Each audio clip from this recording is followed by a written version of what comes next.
ሴዶ አካል ጉዳተኛ ይሆናል። ይሄን ነገር ለታሪክ ይቀመጥ። ሴዶ አይራመድም። እኔ እዛ ቦታ በክብር እንግዳ ሆኜ ባልጠራ ማለት ትኬት ቆርጬ ሄዳለሁ። ሃይ ጋይስ እንዴት ናችሁ? በዛሬው ቆይታችን የምናየው እንግዲህ የኢቲኤፍሲ 02 ፋይት ዛሬ የፌስ ኦፍ እና የፕሬስ ሪሊዝ ቀን ነበረና እዛ ፌስ ኦፍ ላይ የነበረውን ነገር ለማየት እንሞክራለን። በአጠቃላይ ወደ ግድለው ነው የምንገባው። ብዙ ወሬ አላበዛባችሁም። ስቴይ ቲዩንድ። ሶ ጋይስ እንግዲህ እንደምታውቁት እንግዲህ ዛሬ የፕሬስ ሪሊዝ እና የፌስ ኦፍ ውድድር ነበረ፣ ኦር ደግሞ ፌስ ኦፍ የሚያደርጉበት ቀን ነበረ ተወዳዳሪዎቹና ፕሬስ ሪሊዙ ላይ ምን ተባለ የሚለውን ነገር አንድ ጥያቄ ተጠይቆ ቤዚክ ጥያቄ ስለሆነ እሱን ላሳያችሁና ከዛ ወደ ፌስ ኦፍ እንሄዳለን። ከዛ ውስጥ ግን ፕሬስ ሪሊዙ ላይ የተጠየቀው ጥያቄ ጌች ኢቲኤፍሲ መዘጋጀቱን ተከትሎ ሌሎች አዘጋጅ አካላቶች መጥተዋልና ኤምኤምን አንተ መጀመሪያ ስለጀመርክ እንደ ኢትዮጵያ እዛኛው ላይ የክብር እንግዳ ተደርገህ ብትጠራ ትሄዳለህ ወይ ሲባል ያለውን ነገር አብረን እንሰማለን። አብራችሁን ቆዩ። እኔ እዛ ቦታ በክብር እንግዳ ሆኜ ባልጠራ ማለት ትኬት ቆርጬ ሄዳለሁ። ምንም ችግር የለም። ሰው እንደሰማችሁት ነው እንግዲህ ባልጠራ እንኳን የክብር እንግዳ ተደርጌ እንኳን ባልጠራ ትኬት ቆርጬ ነው የሚሄደው ያለው።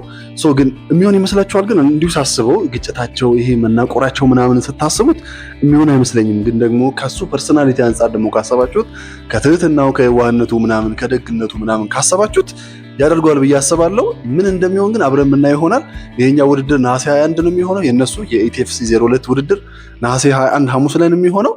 የዛኛዎቹ ደግሞ አዘጋጆች ደግሞ ነሐሴ 23 ላይ ነው የሚሆነው እና ምን እንደሚሆን እንግዲህ አብረን የምናየው ይሆናል። አብራችሁን ቆዩ። ወደ ቀጣዩ እንሄዳለን። ከዛ በተጨማሪ እንግዲህ ሴዶ እና ጆኒ መካከል የነበረውን ፊርማ እንዲፈራረሙ ሲደረግ የነበረውን ነገር ብዙ አታካራ ሂደንዚር ባኬንድ ፎርዙም ብዙ አይተናል እና ከዛ ውስጥ ግን ጌች ሜንሽን ያደረጋቸው ነገሮች ምንድናቸው ብለን ለማየት ከሞከርን የመጀመሪያው የሚሆነው ጌች የተናገረው ነገር ሴዶ ራሱ ነው መጥቶ መጀመሪያ ኦፈር አገሩለት 10 ሚሊዮን ካልሆነ ምናምን ብሎ ብዙ ነገር ጠይቆ ነበር። አይሆንም ተባብለው ከዛ በኋላ ግን ሴዶ ራሱን የመጣው ራሱ መጥቶ ገንዘብ አልፈልግም ራሴን ፋይት ማድረገው አለ። ከዛ በተጨማሪ ግን ለጆኒ ደግሞ ስንነግረው እኔ ከፍላለሁ አለ። እሱን አብረን እንሰማለን። ሴዶን እንዴት ለማሳመን መለፈዳው ሴዶ በነገራችን ላይ ሁለተኛ ስንገናኝ ቀጥታ ራሱን የመጣው እኔ በነፃ ነው መደባደብ ፈልገው የምን ብር ነው ያለው።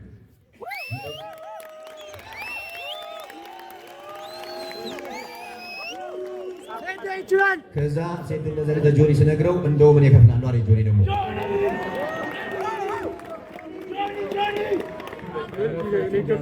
ሁለቱም ላይ እኔ ያየሁት ስፖርቱን የማሳደግ የፋይት ልምድ እንዲበዛ ያየሁት ተነሳሽነት በጣም ትልቅ ነው።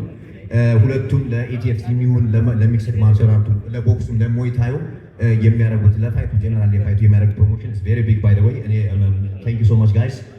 ሌሎችም አትሌቶች ለምታደርጉት ነገር በሙሉ በጣም እናመሰግናለን። ያለ እናንተ ነው የጋይስ አር ስታር ያለ እናንተ ነገር ሊሆን ስለማይ ሶ ጋይስ እንደሰማችሁት ነው እንግዲህ ጌች ያለው ነገር ምንድነው? ሴዶ ራሱ ነው መጥቶ በነፃ መደባደብ ፈልጋለሁ ያለው። ከዛ በተጨማሪ ጌች ይሄንን ደግሞ ለጆኒ ስነግረው ጆኒ አይ እንደዛ ከሆነ ደግሞ እኔ እከፍላለሁ አይነት ነገር አለ። ይህ ደግሞ የሚያሳየው ስፖርቱን ለማሳደግ ያላቸውን ፍላጎት ነው የሚያሳየው ነው ያለው። ወደ ቀጣይ እንሄዳለን። ሴዶ አካል ጉዳተኛ ይሆናል። ይሄን ነገር ለታሪክ ይቀመጥ። ሴዶ አይራመድም። ደግሞ ድሮ መጻፍ አይችልም፣ ግን አሁን የመማሩ እድል አይኖረውም። እየቀለደባችሁ ነው። ሚክስ ማርሻል አርት በ2 ሳምንት በ3 ሳምንት የምትማሩት ነገር አይደለም። ስንት ዓመት ሰርቶ ለማስተማር ብቁ ያልሆኑ ሰዎች አሉ።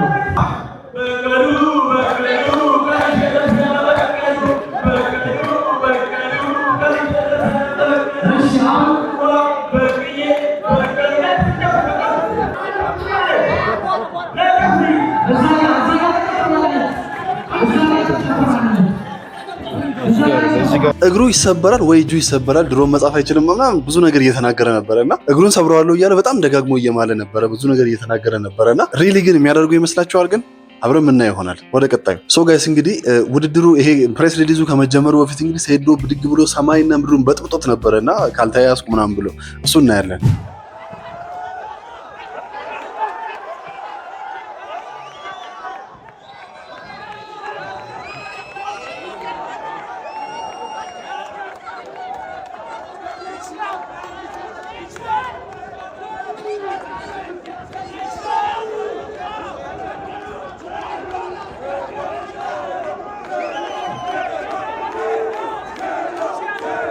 ሶ ጋይስ እንዳያችሁት ነው እንግዲህ ሴዶ በጣም እየበጠበጠ ነበረ። በዛ በሚበጠበጥበት ሰዓት እንኳን ደጋፊዎቹ ሴዶ እያሉ ሲጮውለት ነበረና ሪሊ ግን ይሄ ነገር እውነት ግን ሴዶ የሚያሸንፍ ይመስላችኋል? ግን ኮሜንት ላይ አሳውቁኝ እስቲ መልሳችሁን። ሶ ወደ ቀጣዩ እንሄዳለን። ሶ ጋይስ እንግዲህ ሴዶ እንግዲህ ምንድነው የተናገረው እዚህ ፕሬስ ሪሊዝ ላይ የተናገረው ነገር መካከል አንዱና ዋናው ነገር ማርኬቲንግ እውቀቱ ወር ደግሞ የማርኬቲንግ አጠቃቀሙን በጣም የሚገርም ነበረና ጠፋው ብዬ ህዝቡን አስደንግጫለሁ፣ እግሬ ተሰበረ ብዬ ብዙ ነገር ብያቸዋለሁ።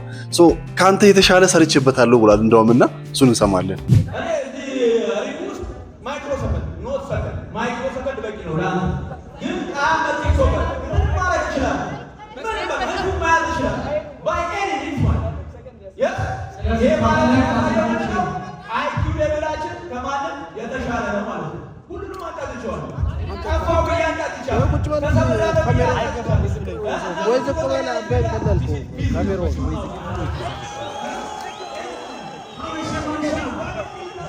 እንደሰማችሁት ነው። ይሄ ቢዝነስ ነው። ቢዝነስ ስለሆነ በደንብ ትኬቱ እንዲሸጥልን በደንብ አድርጌ ህዝቡን አስጨንቄዋለሁ ብሏልና ሪሊ ግን ሰርቷል ብላችሁ ታስባላችሁ? እሱ እንግዲህ የዋናው የፋይቱ ቀን የምናየው ይሆናል። ከዛ በተጨማሪ እንግዲህ የባለፈው የኢቲኤፍሲ 001 የኤምኤምኤ ውድድር ተሸናፊ የነበረው ንቃተ ህሊና በዚህ ውድድር ላይ ደግሞ ከሮቤል ጋር ፋይት ያደርጋል በኤምኤምኤ እና ንቃተ ህሊና ሮቤል ላይ ምን አለ፣ ሮቤል ንቃተ ህሊና ምን አለ የሚለውን አብረን እንሰማለን።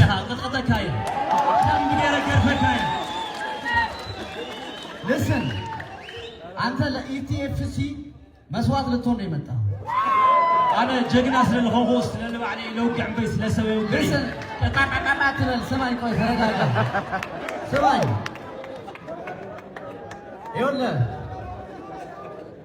እኔ ማንም የግራፕሊንግን ፓወር አያውቀውም፣ አይመለከተኝም። አነ ይመለከተኝ ስለዚህ ይሆን ለራሴን ማቀው ነኝ። ጀግና ነኝ። ከማንም በላይ አስፈልጬ ራሴን ጆሎ ተደርኩ ማሳያለሁ። አንተ እንደ ጆኒ መታ እኔን በቀላሉ ደብድበህ ጂም ቤት ፕሮሞት ልታደርግ ነው የፈለግከው። ግን ዋጋ አለው ይላል። ብላስ እንደማይሰበር አውቃለሁ የምትለው ስማኝ፣ ብላስ እንደማይሰበር አውቃለሁ። ይሄኔ ግን እዛ ጋር ብላስ ላይ ገባው ነው የምትለው ተጠቅጣለሁ። ቴንክ ዩ ጋይስ። ብላስ አይሰበር በወሬ ማሸነፍ እንደማይቻል እኔ ማረጋገጫ ነው።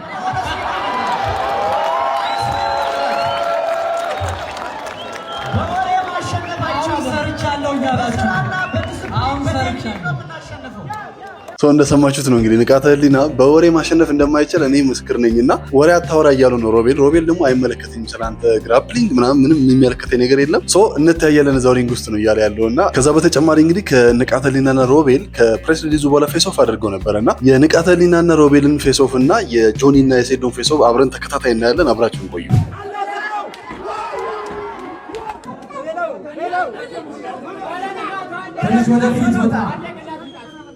እስታንሳችሁን ማሳያት ፊት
ሶ ሰው ጋይስ እንዳያችሁት ነው እንግዲህ ሁለቱም እንግዲህ ንቃተ ህሊናም ሮቤልን በጥፊ ብሎታል። ሮቤል በጣም ተናዷል። ይሄ እንግዲህ የሚያሳየን እንግዲህ በጣም አንድ ላይ ትሪገር ተደራርገዋል። ይሄን በጥፊ መጥቶታል ምናምን ፋይት ላይ በጣም እንዲጠበቅ ያደርገዋል ማለት ነው። ከዛ በተጨማሪ የጆኒና የሴዶን ስናይ ደግሞ ጆኒ ሴዶ እግሩን አንስቶ ነበረ። ቀስ ብሎ ደግሞ ጆኒ ሰብራለሁ ጭንቃል አስታውሳት ጭንቀን አስታውሳት እያለ ሲነግረው ነበርና ሪሊ ግን የሚሰብረው ይመስላችኋል ወይስ ጆኒ የሚያሸንፍ ይመስላችኋል? ሴዶ የሚያሸንፍ ይመስላችኋል? ግን ማን የሚያሸንፍ ይመስላችኋል? እንግዲህ የሮቤልና የንቃተ ህሊናም እንደምታውቁት ነው እንግዲህና የሌሎቹም ፌስ ኦፍ ነበረ። በጣም ዲሲፕሊንድ ነበሩ። በጣም ኪዮስ የነበረው ይሄኛው ስለነበር ነው ነኝ ሰብሰብ አድርጌ ያመጣሁላችሁ። በመጨረሻ እንግዲህ ሴዶ በቀሉ እያለ ሲዘፍን የነበረውን ዘፈን ጋብዛችኋለሁ። አብራችሁን ቆዩ።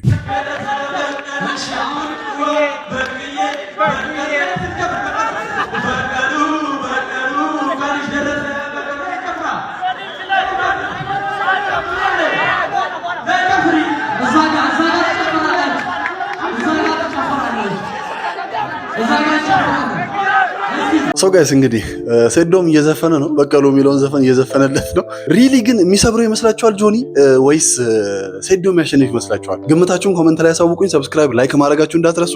ፒስ አውት